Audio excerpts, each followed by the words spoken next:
I don't believe in ghosts. I believe in spreadsheets, in structured investment portfolios, in the mid-morning lull where the phones stop ringing and the sunlight pools across my desk in neat corporate lines. I'm a systems analyst at a defense contractor just outside Washington, D.C., 35th floor, corner cubicle, monitored keycard access. I wear button-downs from outlet malls, and I drive a 2012 Ford Fusion. What I'm saying is, my life doesn't leave much room for the uncanny. So when I tell you this story, I'm not asking for belief. I'm just trying to write it all down before I convince myself it never happened. It started with a favor. My ex-wife was supposed to take our son, Marcus, up to his art camp in upstate Pennsylvania. Last minute, she got called into a mandatory conference, so she asked me to step in. I wasn't thrilled. Marcus and we get along, but there's a careful distance between us, a kind of strained politeness that sets in after too many missed birthdays and forgotten school plays. Still, I owed him. We left around 10 on a Sunday morning, the sun already hot above the asphalt. The highways bled into each other, one stretch of trees blending into the next. Marcus sat beside me, sketch pad in his lap, earbuds in. I tried small talk. How's school? Seen any good movies? But I might as well have been talking to a mannequin. Eventually, I gave up and just focused on the road. I wasn't expecting to pass Cragmoor.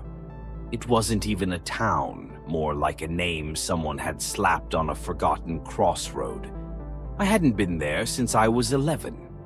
My uncle had a cabin there, deep in the woods, the kind of place without cell service or running water.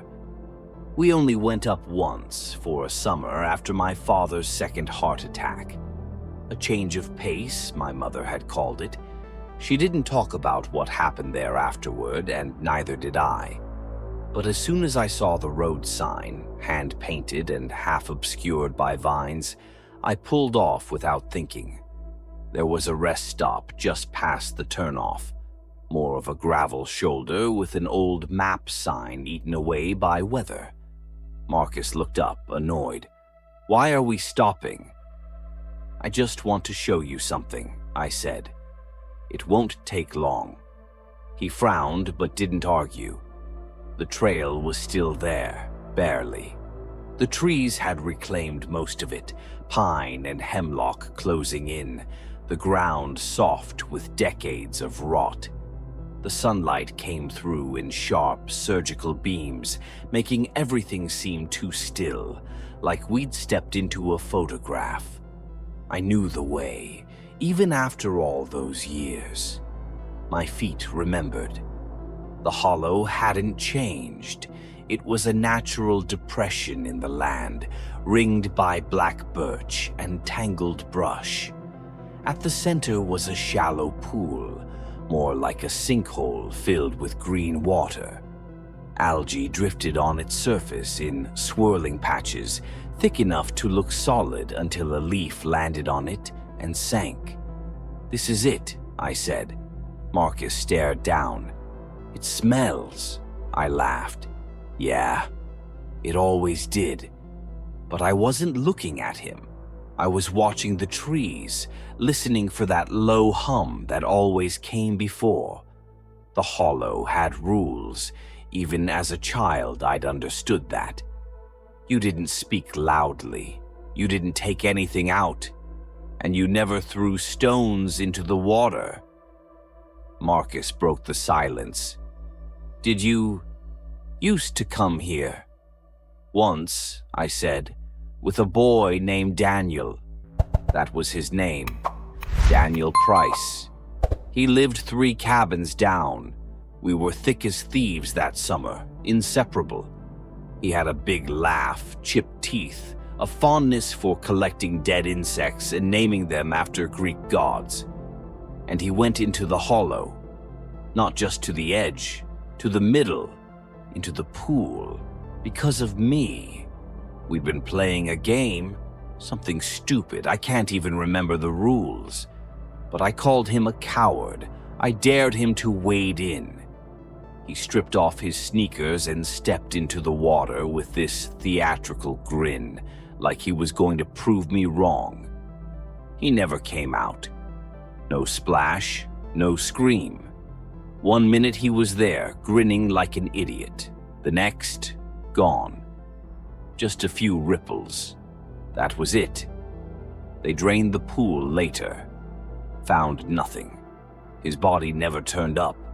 It was ruled a tragic accident. But I remembered the sound that came afterward, a buzzing, like hornets, but deeper, fuller, pressing against the inside of my skull. I used to have nightmares about this place, I said quietly. Marcus crouched at the edge of the pool, studying the green surface. Looks like it's breathing. I blinked. It did. The water shifted, barely perceptible, like an exhale. The branches swayed inward, not from any wind, but like something pulling the air toward itself. "Come on," I said.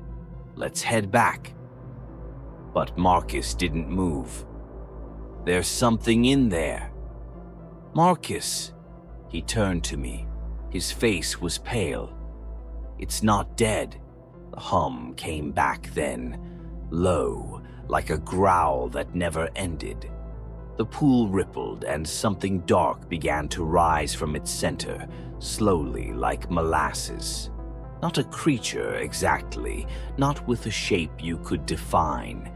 It shimmered and pulsed, the outline of a figure without features, tall and hollow-eyed, made of shadow and smoke and the glinting sheen of beetle shells. I stepped between it and my son. "Take me," I said. "I brought him here. Take me." Marcus grabbed my arm. "What are you doing?" I didn't answer. I remembered the old rites, the offering, the price. From my pocket, I pulled my old wallet. Inside, still pressed behind my license after all these years, was the dried ring of wildflowers I'd woven for Daniel. I stepped forward and placed it at the pool's edge. The thing stopped. It didn't breathe, not in any way I could understand, but I felt its attention shift. It looked at the wreath, then at me, and it laughed. No sound, just a pressure, like my brain folding in on itself. Then it began to retreat, slowly, disappearing beneath the water's surface, the algae folding over it like a blanket. The pool went still. The hum faded. Marcus and I didn't speak on the walk back. It's been 2 weeks since then. Marcus hasn't mentioned it. I'm not sure he remembers. But sometimes when I catch him staring into space, his fingers trace small circles on the table, over and over, like he's drawing something he can't see. I checked his sketch pad yesterday. The last page was torn out. I found it in the trash. It was covered in drawings, dozens of them, of the hollow, of the pool, of the thing. In the corner of the page, in his small, cramped handwriting, he'd written one word, King. I don't know what we brought back, but I'm keeping the wreath, and I'm watching the trees. Because I know the hollow isn't done.